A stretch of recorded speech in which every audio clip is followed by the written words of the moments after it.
Hello guys, നമുക്കിന്ന് tasty ആയിട്ടുള്ള ഒരു വാഴപ്പിണ്ടി തോരൻ്റെ റെസിപ്പി കണ്ടാലോ? അതിനായിട്ട് തോരൻ വെക്കുന്നതിന് ആവശ്യമായിട്ടുള്ള വാഴപ്പിണ്ടി, കുറച്ച് കൊച്ചുള്ളി, വെളുത്തുള്ളി, വറ്റൽമുളക്, കരിയാപ്പില, കുറച്ച് പയർ എടുത്തിട്ടുണ്ട്, അരമുറി തേങ്ങ എടുത്തിട്ടുണ്ട്. ഇനി നമുക്ക് ഈ പയറൊന്ന് നല്ലതുപോലെ കഴുകി വൃത്തിയാക്കി കുക്കറിനകത്തൊന്ന് വേവിക്കാനായിട്ട് വെക്കാം. പയർ വേകുന്നതിന് ആവശ്യമായിട്ടുള്ള വെള്ളം ഒഴിച്ച് കുറച്ച് ഉപ്പും കൂടെ ചേർത്ത് കൊടുത്ത് വിസിൽ വരാനായിട്ട് സ്റ്റൗവിൽ ഓണാക്കി വെക്കാം. പയർ ഇവിടെ നല്ലതുപോലെ വെന്ത് കിട്ടിയിട്ടുണ്ട്.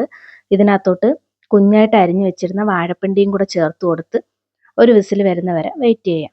അത് അവിടെ ഇരുന്ന് വേകുന്ന സമയം കൊണ്ട് നമുക്ക് ഇതിനായിട്ട് അരപ്പ് തയ്യാറാക്കാം. കൊച്ചുള്ളി, വെളുത്തുള്ളി എന്നിവ നല്ലതുപോലെ ഒന്ന് ചതച്ചെടുക്കുക. കൊച്ചുള്ളിയും വെളുത്തുള്ളിയും നല്ലതുപോലെ ചതച്ചെടുത്തിട്ടുണ്ട്. എരി കൂടുതലായിട്ട് വേണ്ടവർക്കാണെങ്കിൽ ഇതിനകത്ത് പച്ചമുളകും കൂടെ ചേർത്ത് കൊടുക്കാവുന്നതാണ്. ഇനി മറ്റൊരു ജാറിനകത്ത് അരമുറി തേങ്ങ, കുറച്ച് ജീരകം, കുറച്ച് മഞ്ഞൾപ്പൊടി, അര സ്പൂൺ മുളക് പൊടി എന്നിവ ചേർത്ത് നല്ലതുപോലെ ചതച്ചെടുത്തിട്ടുണ്ട്. വാഴപ്പിണ്ടി തോരന് ആവശ്യമായിട്ടുള്ള അരപ്പ് ഇവിടെ തയ്യാറായിട്ടുണ്ട്. ഈ നേരം കൊണ്ട് പയറും വാഴപ്പിണ്ടിയും വെന്ത് കിട്ടിയിട്ടുണ്ട്. ഇനി മറ്റൊരു പാത്രത്തിനകത്തോട്ട് കുറച്ച് എണ്ണയൊഴിച്ച് എണ്ണയൊന്ന് ചൂടായി വരുന്ന സമയം കൊണ്ട് കടുക് പൊട്ടിച്ച് 2 വറ്റൽമുളക് ചേർത്ത് കൊടുത്തിട്ടുണ്ട്. വറ്റൽമുളകിൻ്റെ നിറം ഒന്ന് മാറി വരുന്ന സമയം കൊണ്ട് ചതച്ച് വെച്ചിരുന്ന കൊച്ചുള്ളിയും വെളുത്തുള്ളിയും ചേർത്ത് കൊടുത്തിട്ടുണ്ട്.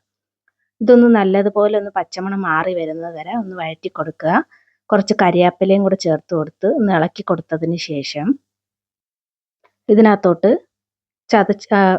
അരച്ച് വെച്ചിരുന്ന അരപ്പും കൂടെ തട്ടിക്കൊടുക്കുക. അരപ്പിൻ്റെ പച്ചമണം ഒന്ന് മാറി വരുന്നത് വരെ നല്ലതുപോലെ ഒന്ന് ഇളക്കി കൊടുത്തിട്ട് ഇതിനകത്തോട്ട് വേവിച്ച് വെച്ചിരുന്ന പയറും വാഴപ്പിണ്ടിയും കൂടെ ചേർത്ത് കൊടുക്കുക. അരപ്പെല്ലാം കൂടെ നല്ലതുപോലെ മിക്സ് ആവുന്നത് വരെ ഇതൊന്ന് കൂട്ടി യോജിപ്പിക്കുക. വാഴപ്പിണ്ടി തോരൻ വയറ്റിൽ അസുഖമുള്ളവർക്കൊക്കെ നല്ലതാണ്. ആഴ്ചയിൽ ഒരിക്കലെങ്കിലും ഇങ്ങനെ ഒന്ന് വെച്ച് കഴിച്ചു കഴിഞ്ഞാൽ നമുക്ക് കുടലിന് അസുഖമുള്ളവർക്കൊക്കെ തോരൻ നല്ലതാണ്. ഉപ്പ് പോരാ എന്ന് തോന്നുന്നുണ്ടെങ്കിൽ കുറച്ച് ഉപ്പും കൂടെ ചേർത്ത് കൊടുത്ത് കുറച്ച് നേരം ഒന്ന് മൂടി വെച്ച് നമുക്ക് വേവിച്ചെടുക്കാം. ഓൾറെഡി നമ്മൾ വേവിച്ചത് കൊണ്ട് തന്നെ ഒരുപാട് നേരം വേകേണ്ട ആവശ്യമില്ല.